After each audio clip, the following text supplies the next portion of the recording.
જો મિત્રો આપણે અગાઉ વાત કરી પ્રમાણે 11મા ધોરણના 22 પાઠ પૈકી આપણે 1 થી 7 પાઠ 2 યુનિટ 1 થી 4 પાઠનું પહેલું અને 5, 6, 7 પાઠનું બીજું યુનિટ એ એમસીક્યુના રૂપમાં રિવિઝન કરી રહ્યા છીએ.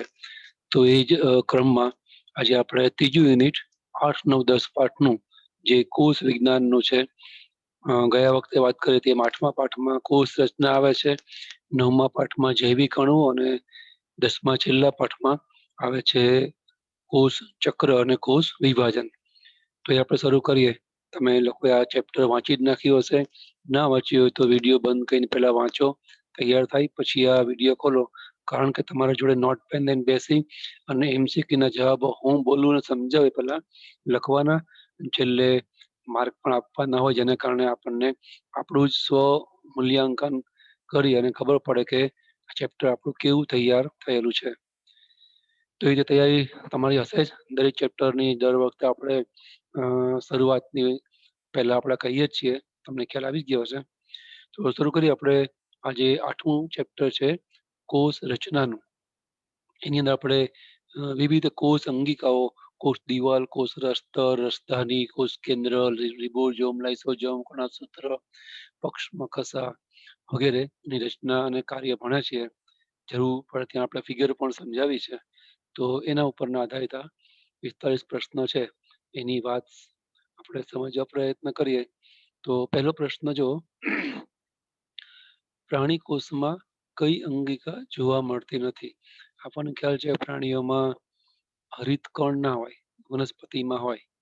એમ વનસ્પતિની અંદર તારા કેન્દ્ર ના હોય જે પ્રાણીમાં હોય. એવું આપણે એ પ્રાણી વનસ્પતિ કોષના તફાવતમાં શીખ્યા છીએ. અહીંયા આપેલી 3 અંગિકાઓ તો બધી જ આપણને પ્રાણી કોષમાં જોવા મળે છે. એટલે એ આપણને અહીંયા પ્રાણી કોષની અંદર જોવા મળે છે એવું આપણે કહી શકીશું નહીં. બરાબર? એટલે અહીંયા જવાબ આવશે ડી. પેરોક્સિઝોમ, લાઇસોઝોમ અને રિબોઝોમ એ ત્રણેય પ્રાણી કોષમાં જોવા મળતી અંગિકા છે. આપણને કઈ જોવા નહીં મળે પૂછ્યું છે, માટે આમાંથી એક પણ નહીં આવશે.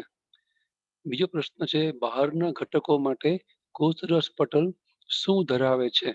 તો બહારના ઘટકો માટે કોષરસ પટલ એ એમને અંદર દાખલ કરવા કે નહીં એ આ કોષરસ પટલ નક્કી કરે. એટલે કોષરસ પટલ એ પસંદગીમાન પ્રવેશશીલ પટલનું કામ કરે છે એવું કહેવાય. કોને દાખલ કરવા, કોને ન કરવા. જેને પણ દાખલ કરવા એને કેટલી માત્રામાં કરવા, એનાથી ઉલટું કોને બહાર નિકાલ થવા દેવા, કોને નહીં.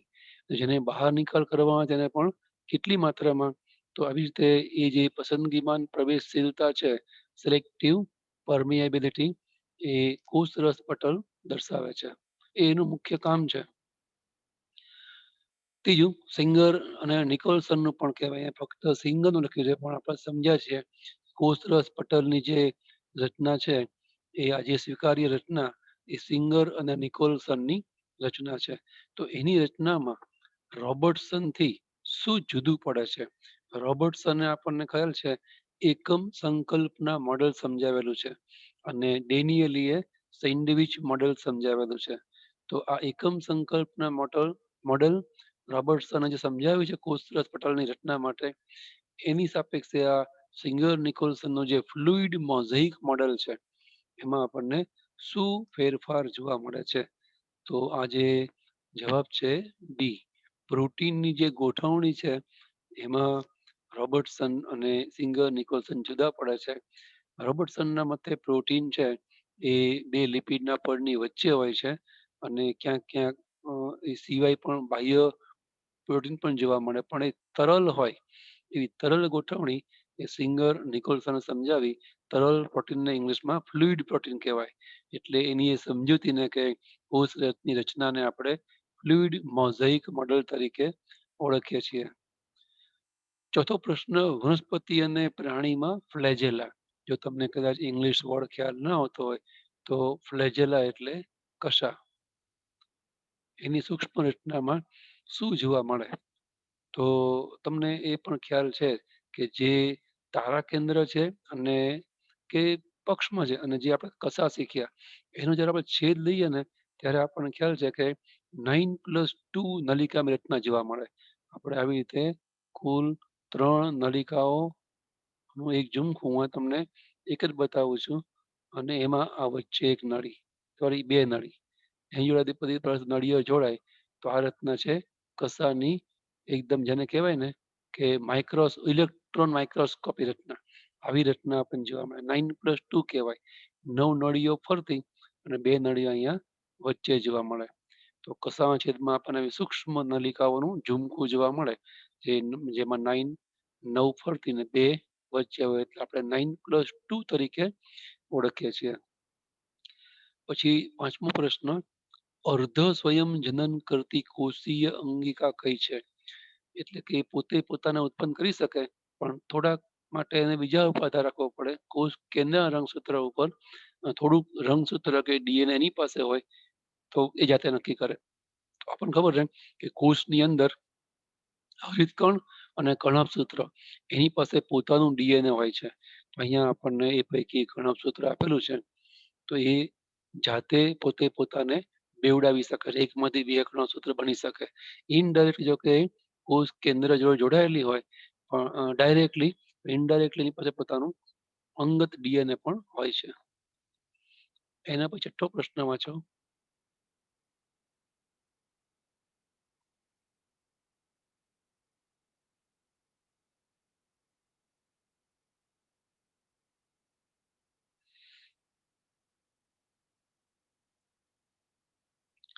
ખાલી જગ્યામાં આંતરકોષીય અથવા કોષાંતરીય ખંડો ગેરહાજર હોય છે. તો એની અંદર આવશે આદિકોષ કેન્દ્રી કોષ. એની અંદર વચમાં કોષોની વચ્ચે વચ્ચે આપણને આંતરકોષીય ખંડો છે એ જોવા મળશે. બાકી બધામાં આપણને આંતરકોષીય અવકાશ કે ખંડ છે એ જોવા મળે. મારા ખ્યાલથી આંતરકોષીય ખંડો છે એ આમ તો વર્ધમાન પેશીમાં આવે. વર્ધમાન પેશીના કોષોની વચ્ચે વચ્ચે પણ આપણને અવકાશ જોવા મળે નહીં. અહીંયા સ્પષ્ટપણે અવકાશ એવું લખ્યું નથી, ખંડ લખ્યું છે એટલે આપણે આંતરકોષીય ખંડ ગેરહાજર હોય એના માટે આદિકોષ કેન્દ્રી કોષ જે આપે છે એમાં તો કોઈ ગુંજાઈશ છે જ નહીં કે આંતરકોષીય ખંડ હાજર હોય, કારણ કે મોટાભાગે વસાહતી હોય, બહુકોષી હોતા નથી. એના પછી 7મો પ્રશ્ન, રંગસૂત્રનો કયો ભાગ વ્યક્તિના વૃદ્ધત્વ તથા કેન્સર સાથે સંકળાયેલો છે? રંગસૂત્ર કયા ભાગથી વ્યક્તિમાં વૃદ્ધત્વ આવે અથવા તો કેન્સર થઈ શકવાની શક્યતા છે? તો અહીં જવાબ આવશે એનો અંતઃખંડ. રંગસૂત્રના જે અંદર આંતરિક ખંડો છે એ વ્યક્તિમાં વૃદ્ધત્વ પ્રેરે અથવા તો કેન્સર પણ પ્રેરી શકે. સેટેલાઇટ ભાગને કાઇનેટોકોર જ્યાંથી તારા કેન્દ્રો જોડાય, તારા કિરણો જોડાય અને રંગસૂત્ર કેન્દ્ર એટલે સેન્ટ્રોમિયર, એને આની જોડે લેવા દેવા નથી. જે એક્ઝેક્ટ રંગસૂત્રિકા છે એ અંતઃખંડ કહેવાય. તેમાં જનીનો આવેલા હોય ને એ જ આ બધી ક્રિયા જોડે સંકળાયેલા છે એવું કહેવાય. જવાબ બી આવશે.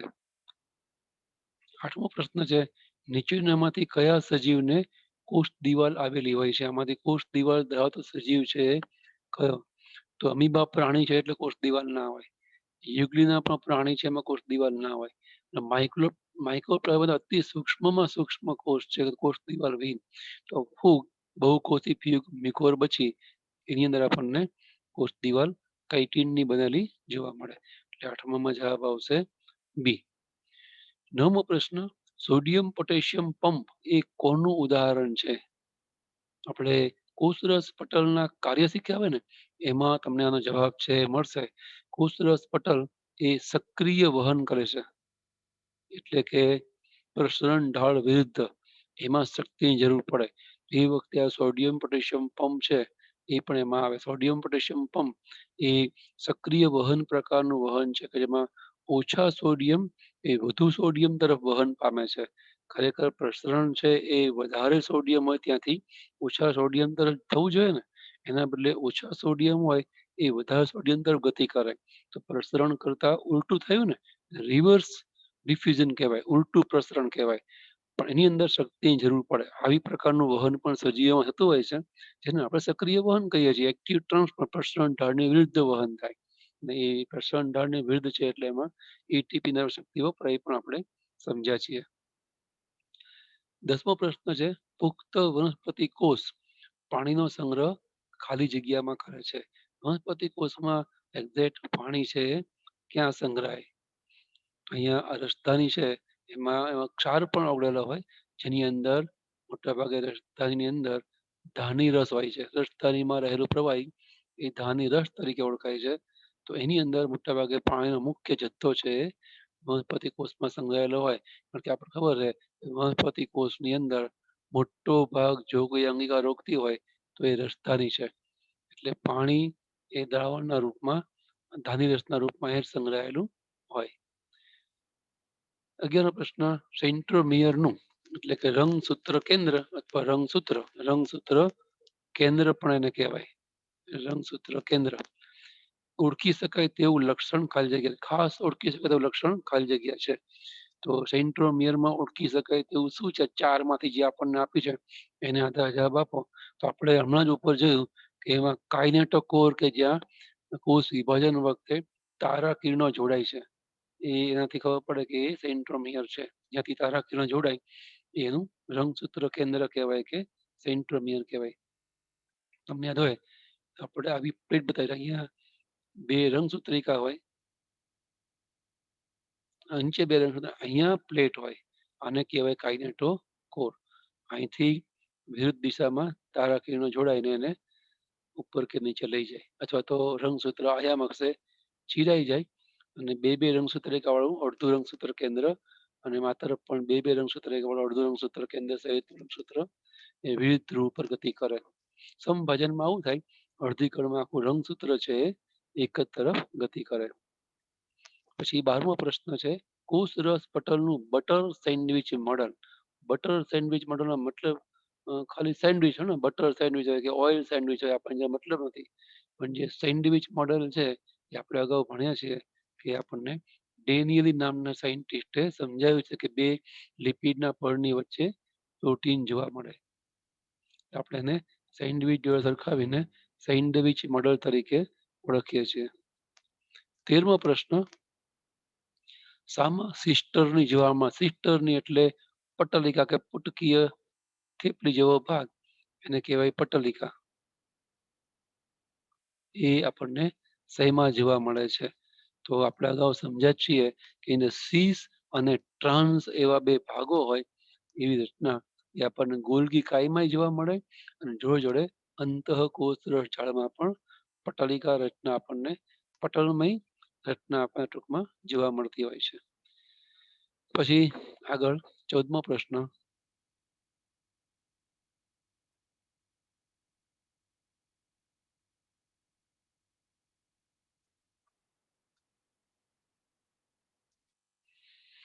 Fluid mosaic model. સિંગર નિકોલસને આપેલું ફ્લુઇડ મોઝેઇક મોડલ એ પ્રમાણે કોષરસ પટલ શેનું બનેલું છે? તો આપણને ખ્યાલ આવે એવું છે, શબ્દો જોઈને તરત ઉડીને આંખે વળગે કે એની અંદર 2 લિપિડના પળની વચ્ચે અને બહાર, વચ્ચે એટલે અંતર્ગત પ્રોટીન અને બહાર એટલે બહિર્ગત પ્રોટીન. એનાથી ટૂંકમાં લિપિડ પ્રોટીનથી જ બને કોષરસ તર. તો ડેનિયલી અને રોબર્ટસન કહે છે એમ, પણ એની ગોઠવણી સિંગર નિકોલસન પ્રમાણે આ રીતે થયેલી હોય. 15મો પ્રશ્ન વનસ્પતિ કોષમાં આવેલી રસધાની. તો એ રસધાનીને લગતી આ 4 વિગતો આપી છે એ કઈ એની જોડે મેચ થશે? તો વાંચીને મેચ કરવા પ્રયત્ન કરો. એમાં ડી ઓપ્શન છે મેચ થશે. તે પટલ સાથે જોડાયેલું અને પાણી તથા ઉત્સર્ગ દ્રવ્યો ધરાવે છે. આપણે હમણાં જ તે આજ પ્રશ્નપત્રમાં આવ્યું કે રસધાની એ વનસ્પતિમાં પાણી સંગ્રહ કરતી રચના છે. બરાબર, એની ફરતે પટલ તો હોય જ ને, રસધાની પટલ કહેવાય. અને એમાં કેટલાક ક્ષાર હોય એવું પણ બોલ્યો હતો, એ એના માટે ઉત્સર્ગ દ્રવ્ય છે. એટલે એની જોડે ડી ઓપ્શન મેચ થશે. 16મો પ્રશ્ન છે ઉચ્ચ કક્ષાની વનસ્પતિમાં હરિતકણ એ. તો હરિતકણ જોડે સંકળાયેલી 4 રચનાઓ છે એના આધારે એક વસ્તુ મેક્સિમમ મેચ થાય, વધુમાં વધુ મેચ થાય એ શોધવા ટ્રાય કરો. તો ઉચ્ચ પ્રકારની વનસ્પતિના હરિતકણ એ તકતી આકારના અથવા અંડાકાર આપણને જોવા મળે. જાલાકાર, કપ આકારના કે સ્પાઇરલ એ અન્ય વનસ્પતિમાં હોય ખરા. કપ આકારનું છે એ તમારી જાણ માટે ક્લેમિડોમોનાસ નામની એક કોષી લીલમાં જોવા મળે. પછી આ છે એ સ્પાઇરોગાયા નામની તંતુમય બહુકોષી લીલમાં જોવા મળે. બરાબર, એ તો અલગ અલગ પ્રકારના, એટલે આ તો આવશે નહીં બે. અને આ જાલિકામય છે એ મને અત્યારે એક્ઝેક્ટ ખ્યાલ નથી, પણ ટૂંકમાં એ ઓપ્શન નહીં આવે. તો ઉચ્ચ વનસ્પતિમાં મોટા ભાગે આપણે જોયું ત્યાં રીતે આમ અંડાકાર પ્રકારના જ હરિતકણો આપણને જોવા મળે, જેમાં બધા ગ્રેના અને એની ફરતે જોડાયેલી આ પટલમય રચનાઓ, જેને આંતરગ્રેનમ પટલ કહેવાય. 17મો પ્રશ્ન આગળ, કોષ દિવાલ ને લગતા 4 મુદ્દા આપ્યા છે, એમાં 3માં વિગત આપી છે, એને અનુરૂપ શોધવા ટ્રાય કરો. કોષ દિવાલને લગતી કોઈ આપણને માહિતી અનુરૂપ થાય છે કે નહીં. તો બધી અનુરૂપ થાય એવી તમે જો, કોષ દિવાલને લગતી જે કંઈ 3 વિગતો ABC ઓપ્શનમાં આપી છે એ બધી જ મેચ થાય છે, કે કોષને આકાર આપે, બાહ્ય વાતાવરણથી અંદર આવેલા ભાગનું રક્ષણ કરે અને આંતરિક ક્રિયામાં પણ કોષ દિવાલ સહાય કરે. એટલે બે ઓપ્શન જો તમને પાક્કા ખબર હોય તો ત્રીજું આવે જ. જો ઉપરના બધા આપ્યું હોય ને તો ત્રીજું ભલે તમને ડાઉટ હોય, પણ બે તમને પાક્કા ખબર હોય તો બે ઓપ્શન કદી મેચ થતા ના હોય, ત્રીજું હોય એટલે ઉપરના બધા આવી જ જાય. આગળ હવે 18મો પ્રશ્ન,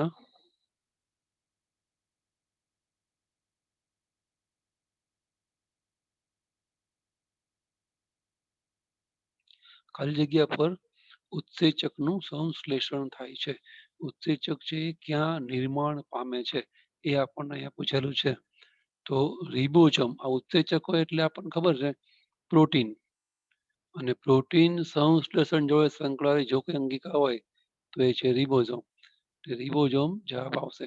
સીધું આપણને પ્રોટીન ના પૂછ્યું, કારણ કે પાઠ્યપુસ્તકમાં પ્રોટીન આપેલું છે, એટલે એ આપણે શીખ્યા હોઈએ ઉત્સેચકો વાળા વિભાગમાં કે બધા ઉત્સેચકો પ્રોટીનના બનેલા છે.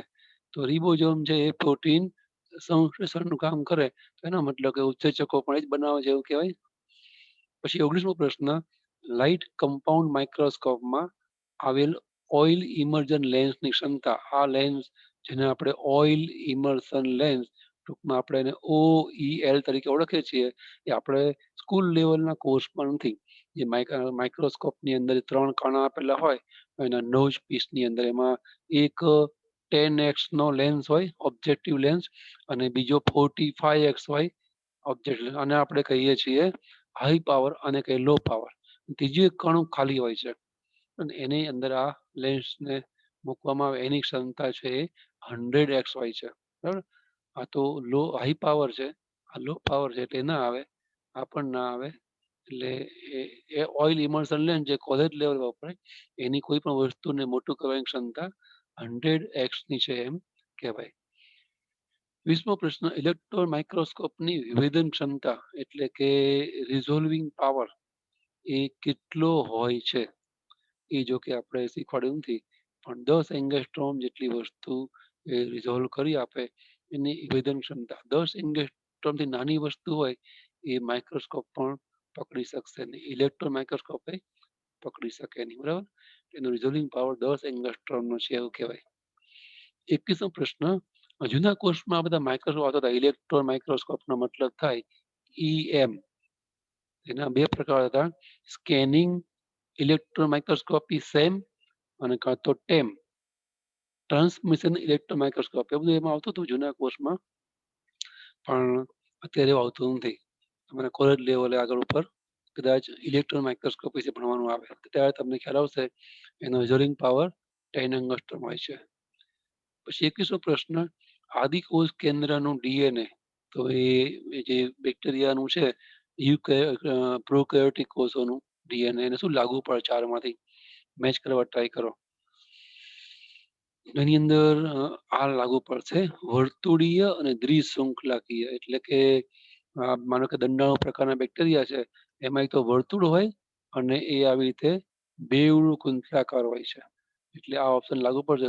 વલયાકાર છે, દ્વિશૃંખલામય પણ હોય છે, એક શૃંખલાકીય ના હોય, રેખીય પણ ના હોય, અને ન્યુક્લિક એસિડના સ્વરૂપે દ્વિશૃંખલાકીય RNA તો એમાં હોય, પણ આપણને એ જોવા મળશે નહીં, બરાબર.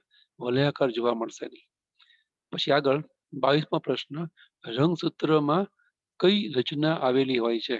ચાર પૈકી તમને ખ્યાલ આવ્યો છે? રંગસૂત્રમાં જે કેન્દ્રમાં હોય એને આપણે કહીએ છીએ સેન્ટ્રોમિયર. અને આ સેન્ટ્રોમિયર નું ગુજરાતી છે, આપણે હમણાં તે સામેના પેજ પર રંગસૂત્ર બતાવેલું. તો આવી રીતે આ ચાર રંગસૂત્રિકા અને વચમાં જે છે એને કહેવાય સેન્ટ્રોમિયર. એનું ગુજરાતી રંગસૂત્ર કેન્દ્ર. એટલે રંગસૂત્રમાં આપણને રંગસૂત્ર કેન્દ્ર કે સેન્ટ્રોમિયર જોવા મળે. 23મો પ્રશ્ન, કણકસૂત્રનું ઓક્સિજોમ શાની સાથે સંકળાયેલું છે? ઓક્સિજોમ એ સૂક્ષ્મ કણમાં આવે. પેરોક્સિજોમ, ઓક્સિજોમ એ બધા સૂક્ષ્મ કણો છે.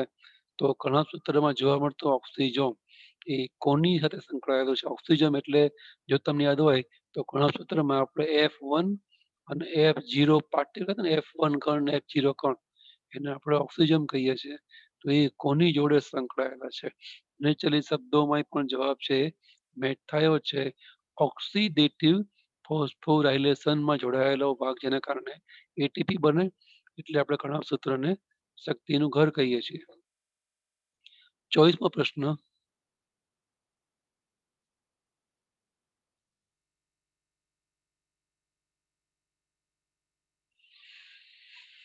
નીલહરિત લીલમાં કોષ વિભાજન એ નીચેનામાંથી કોની સાથે સામ્યતા દર્શાવે છે? લીલ છે, નીલહરિત લીલ, એની અંદર જે રીતે કોષ વિભાજન થાય એવું આમાં કોની જોડે મેચ થાય? મતલબ નીલહરિત લીલની સમકક્ષ વનસ્પતિ કઈ છે? એની અંદર જેવું રીતે કોષ વિભાજન થાય તો એની સમકક્ષ વનસ્પતિ છે બેક્ટેરિયા. બેક્ટેરિયા પણ આદિકોષ કેન્દ્રી છે અને ઓસિલેટરિયા નીલહરિત લીલ પણ આદિકોષ કેન્દ્રી છે. એટલે જવાબ એ આવશે. 26મું, લાઇસોઝોમના પટલમાં આવેલા લેબિલિસર્સ લેબિલિસર્સ ખાલી જગ્યા છે.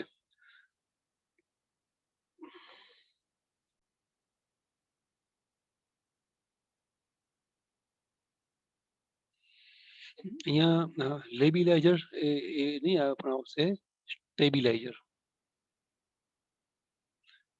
લાઇસોઝોમના પટલમાં જે સ્ટેબિલાઇઝર તરીકે જે ઉત્સેચક પ્રસારણ હોય તો એ હોય આ કોર્ટિઝોન અને કોર્ટિસોલ પ્રકારના. જો કે આપણે આવ્યું ને આપણે એવું શીખ્યા છીએ કે લાઇસોઝોમની અંદર મોટા ભાગે હાઇડ્રોલેઝ પ્રકારના ઉત્સેચકો આવેલા, હાઇડ્રોલાઇઝિંગ અથવા તો હાઇડ્રોલેઝ પ્રકારના ઉત્સેચકો આવેલા હોય, એટલે કે પાચક ઉત્સેચકો છે એની અંદર આવેલા હોય એવું આપણે શીખ્યા છીએ. પણ એ કોર્ટિસોલ અને કોર્ટિસોલ પ્રકારના હોય એડિનલ ગ્રંથિના કોષોમાં જે લાઇસોઝોમ હોય એની અંદરની વાત છે. કારણ કે બાકીનું તો કોઈ મેચ થતું જ નથી ને, હાઇડ્રોલાઇઝિંગ ઉત્સેચકો તો મેચ થતું નથી. તો એડિનલ ગ્રંથિના લાઇસોઝોમ આવી શકે, બરાબર. હા, અને જો પ્રજનન અંગો હોય તો ટેસ્ટોસ્ટેરોન અને પ્રોજેસ્ટેરોન આવે. અહીંયા જવાબ છે એ આવશે. પછી 27મો, જો કે અહીંયા પ્રજનન અંગોના લાઇસોઝોમ કે કયા અંગના લાઇસોઝોમ કીધું નથી, અહીંયા જવાબ છે આવશે કોર્ટિઝોન અને કોર્ટિસોલ. 27મો પ્રશ્ન, રિબોઝોમ એ કઈ પ્રક્રિયા માટેનું સ્થાન છે? એ તો આપણે અગાઉ આવી ગયું. રિબોઝોમ છે એની અંદર પ્રોટીન સંશ્લેષણનું કામ થતું હોય છે. પ્રોટીન સંશ્લેષણની ફેક્ટરી કહેવાય રિબોઝોમ છે. પછી ભલે યુકેરિયોટિક કોષમાં 70S ના હોય કે 80S ના હોય, અને પ્રોકેરિયોટિક કોષમાં 70S ના હોય, 70 સ્લાઇડબર્ગ અને 80 સ્લાઇડબર્ગ, પણ કામ તો બંનેનું એક જ છે, પ્રોટીન નિર્માણનું. 28મો પ્રશ્ન, અંતઃકોષરસ ઝાડમાં લિપિડ સોલ્યુબલ એટલે કે લિપિડમાં દ્રાવ્ય થઈ શકે એવું ડ્રગ્સ એટલે કે દવા રસાયણ તથા બીજા નુકસાનકારક ઘટકોનું ડિટોક્સિફિકેશન શાના દ્વારા કરવામાં આવે છે? એટલે કે અંતઃકોષરસ ઝાડમાં ઓક્સિજન કેવી રીતના દૂર કરી અને ઓક્સિજન નહીં પણ ઝેરી અસર કેવી રીતે દૂર કરવામાં આવે છે? તો એની અંદર જવાબ આવશે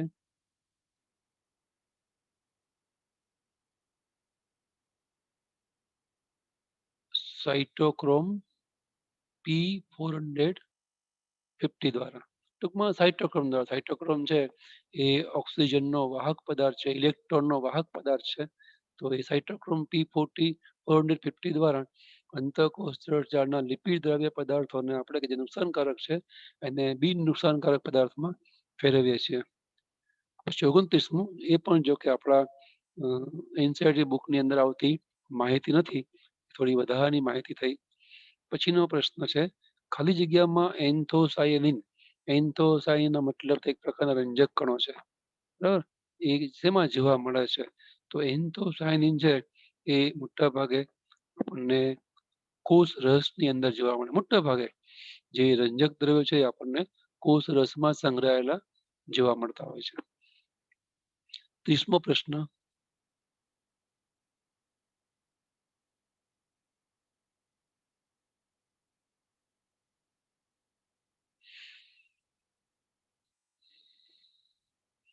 પૂર્વ અસ્તિત્વ ધરાવતા કોષોમાંથી જ નવા કોષો બને છે.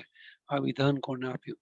તો રુડોલ્ફ વિર્સવ નામના સાયન્ટિસ્ટનું કોષવાદ નું આ એક વિધાન છે, જેને આપણે રુડોલ્ફ વિર્સવનો કોષવાદ, કોષ અંગેની સમજૂતી કહીએ છીએ. તો એમાં રુડોલ્ફ વિર્સવ આવશે. એના પછી 31મા પ્રશ્નમાં છે કોષનું રચનાત્મક લિપિડ કયું છે? તો કાર્યમાં સંકળાયેલો નહીં, કોઈ ધાર્મિક ક્રિયામાં, જૈવિક ક્રિયામાં જે લિપિડ ભાગ લે એની વાત નથી, પણ જે કોષને બનાવવામાં કામ લાગે રચનાત્મક લિપિડ કહેવાય એ છે આ ફોસ્ફોલિપિડ. જે ફોસ્ફોલિપિડથી બે પળની વચ્ચે બાહ્ય અંતસ્થ પ્રોટીન ગોઠવાય, એનાથી કોષ પટલ બને, કોષ બને. તો બને એટલે રચનાત્મક લિપિડ છે કહેવાય. 32મો પ્રશ્ન ખાલી જગ્યાના કોષમાં તારા કેન્દ્ર અને સેન્ટ્રોજોમ્સ આવેલા હોય છે. આપણે હમણાં સમજ્યા કે પ્રાણી કોષમાં તારા કેન્દ્ર જોવા મળે, વનસ્પતિ કોષમાં આપણને તારા કેન્દ્ર જોવા ના મળે. તારા કેન્દ્ર આપણને ખબર છે, સેન્ટ્રોજોમ પણ એમાં આવી જ જાય, બરાબર? તારા કેન્દ્ર પ્રાણી કોષ પણ ખબર છે અને આ બધા વનસ્પતિમાં આવે. અહીંયા પણ આપણને ખ્યાલ છે બેક્ટેરિયા છે, પછી સાઇનો બેક્ટેરિયા છે અને લીલ એટલે વનસ્પતિ. એમાં તારા કેન્દ્ર ના હોય એટલે સ્ટ્રેટ ફોરવર્ડ આન્સર એ જ આવે. તમારો આન્સર સાચો પડેલો હશે. 33મો પ્રશ્ન ખાલી જગ્યા એ દ્વિસ્તરીય અંગિકા છે. આપણે જ્યારે 8મો પાઠ શીખીએ ને ત્યારે વારંવાર 2-3 વખત સમજાવેલું કે કોષમાં પટલની દ્રષ્ટિએ 3 પ્રકારની અંગિકા હોય. પટલ વિહીન, એક પટલથી આવૃત અને 2 પટલથી. મોટાભાગની બધી અંગિકાઓ કોષની અંદર 2 પટલથી આવૃત હોય છે. એક પટલથી આવૃત અંગિકા છે લાઇસોઝોમ અને પટલ વિહીન છે રિબોઝોમ અને તારા કેન્દ્ર. અહીંયા આપણને દ્વિસ્તરીય મતલબ 2 પટલથી આવૃત એવી અંગિકા આપણને પૂછી છે, તો એમાં આવશે કણાભ સૂત્ર. તારા કેન્દ્ર પટલ વિહીન છે, રિબોઝોમ પણ પટલ વિહીન છે, લાઇસોઝોમ જે એક પટલ વાળી અંગિકા છે. આમાં 0 પટલ હોય, આમાં એક ને આમાં પણ 0. આમાં 2 પટલ આપણને જોવા મળે એટલે કણાભ સૂત્ર છે એ આવશે. એના પછી આગળનો પ્રશ્ન છે 34મો સિંગર નિકોલસન દ્વારા આપવામાં આવેલા કોષ રસ પટલ માટેના મોડેલને શું કહે છે? એ આપણે ક્યારના ઉપર ભૂલી ગયા. એને ફ્લુઇડ મોઝેઇક મોડેલ તરીકે ઓળખવામાં આવે છે. આ યુનિટ પટલ મોડેલ એ રોબર્ટસનનું છે. અને આમાં આપ્યું નથી આપણને, પણ સેન્ડવિચ મોડેલ આપણને ડેનિયલીએ સમજાવ્યું છે. આગળનો પ્રશ્ન 35મો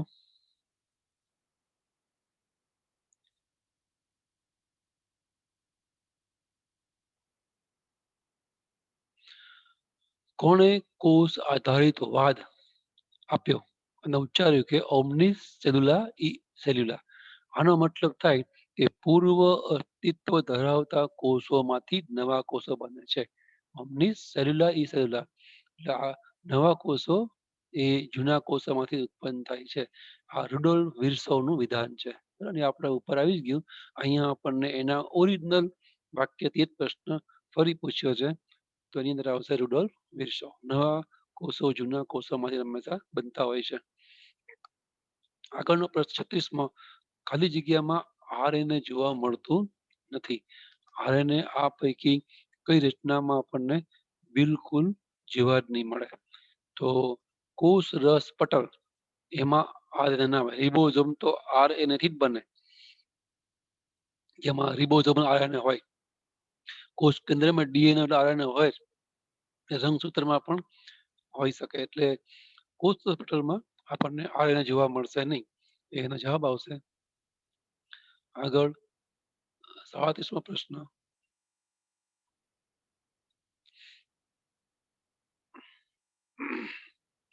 નીચેનામાંથી કયા ઉત્સેચકો પેરોક્સિસોમના આધારકમાં આવેલા હોય છે? તો 4 ઓપ્શન આપણને આપ્યા છે. પેરોક્સિસોમના આધારકમાં કયા દ્રવ્ય? આપણે ઘણા સૂત્રોનો આધારક ભણ્યા છીએ, હરિતકણનો આધારક ભણ્યા છીએ, પણ પેરોક્સિસોમના આધારકને આપણે બરાબર ભણ્યા નથી. પણ પેરોક્સિસોમનું કામ કદાચ મેં તમને પાઠ સમજાવતી વખતે બતાવ્યું છે. તો એની અંદર મોટા ભાગે ઓક્સિડેજ પ્રકારના ઉત્સેચકો હોય. કેટાલાઇઝ એટલે કે લાઇઝ પ્રકારના, વિયોજનાત્મક પ્રકારના પદાર્થને તોડે, મોટા અણુને નાના અણુ ફેરવે અને એનું ઓક્સિડેશન કરીને, એટલે ઓક્સિડેજ અને કેટાલાઇઝ પ્રકારના ઉત્સેચકો પેરોક્સિસોમના આધારકમાં જોવા મળે. પછીનો પ્રશ્ન 38મો, સસ્તનમાં કણભસૂત્રીય રિબોઝોમ કેવા હોય છે? રિબોઝોમ આપણે ભણ્યા છીએ કે સસ્તન મતલબ યુકેરિયોટિક, એમાં ATS હોય ને આદિકોષ કેન્દ્રીય બેક્ટેરિયામાં 7TS હોય. તો અહીંયા આપણને કણભસૂત્રીય રિબોઝોમ કેવા જોવા મળે સસ્તનની અંદર? તો અહીંયા આપણને આપણે 70S યાદ રાખો. સસ્તનમાં કણભસૂત્ર ATS ના હોય, સોરી રિબોઝોમ, પણ કણભસૂત્રમાં જોવા મળતા રિબોઝોમ છે 7TS ના જોવા મળે. પછી 39મું, કઈ અંગિકા હાઇડ્રોજન ઉત્સેચકથી ભરપૂર હોય? એ આપણે હમણાં જ તે અહીંયા લાઇસોઝોમ વખતે સમજાયું હતું કે એની અંદર આપણને હાઇડ્રોજન પ્રકારના ઉત્સેચકો જોવા મળે. સોરી. પછી 40મો પ્રશ્ન, સુકોષ કેન્દ્રીમાં એટલે કે યુકેરિયોટામાં ખાલી જગ્યા પ્રકારનો રિબોઝોમ હોય છે? આપણે ક્યારના બોલીએ છીએ યુકેરિયોટામાં ATS, 80 સ્વેડબર્ગ સાયન્ટિસ્ટનું નામ છે, એના ઉપરથી આપણે એને એસ અથવા તો ઘણી વખત એને 80SV થી પણ બતાવે, ખાલી એસ થી બતાવે. તો સુકોષ કેન્દ્રીયમાં આપણને ATS પ્રકારના, સોરી જવાબ આ આવશે. ATS તો ખરા સાચો, પણ અહીંયા 70 હોય ને ઉપર આપણે નાખી દઉં કે એના પાછા ઉચ્ચ સજીવમાં ઘણા સૂત્ર બધા 70S ના હોય, એટલે આપણામાં બે હોય, એટલે આ જવાબ આવશે, આ જવાબ નહીં આવે, સોરી. એટલે 70S અને ATS બંને આવે. પછી 41મો પ્રશ્ન, કોષ પટ્ટિકા કે જે કોષ રસ વિભાજન સમય દેખાય છે તે છેવટે ખાલી જગ્યામાં પરિવર્તિત થાય છે. કોષ પટ્ટિકા છે એ મોટા ભાગે વનસ્પતિ કોષના કોષ વિભાજન વખતે આપણને જોવા મળે. એ છેવટે કોષ દિવાલમાં ફેરવવામાં, અહીંયા મધ્ય ફલક એટલે કે મધ્ય પટલમાં ફેરવાય. એની ઉપર નીચે નવી દિવાલ નવા બે બાળકોષોની બનશે. પછી આગળ 42મો પ્રશ્ન,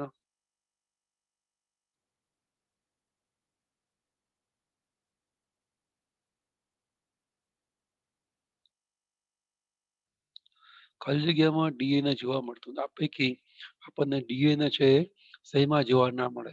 તો રિબોઝોમ એક એવી અંગિકા છે જેમાં ના હોય, ઘણા સૂત્રોને પોતાનું DNA હોય, હરિતકણને હોય, કોષ કેન્દ્રમાં તો DNA હોય, એટલે જવાબ છે આવશે રિબોઝોમ, જેમાં RNA હોય પણ DNA આપણને જોવા મળશે નહીં. 43મો પ્રશ્ન, કોષ દિવાલના વિતરણ દરમિયાન વૃદ્ધિ શેમાં જોવા મળે છે? સોરી, વિતરણ. કોષ દિવાલના વિતરણ વખતે બાળકોષમાંથી કોષ મોટો બને તો એ વખતે કોષ દિવાલનું પણ વિસ્તરણ થાય, તો એ વખતે એક્ઝેક્ટ વૃદ્ધિ છે એ શેમાં જોવા મળે છે?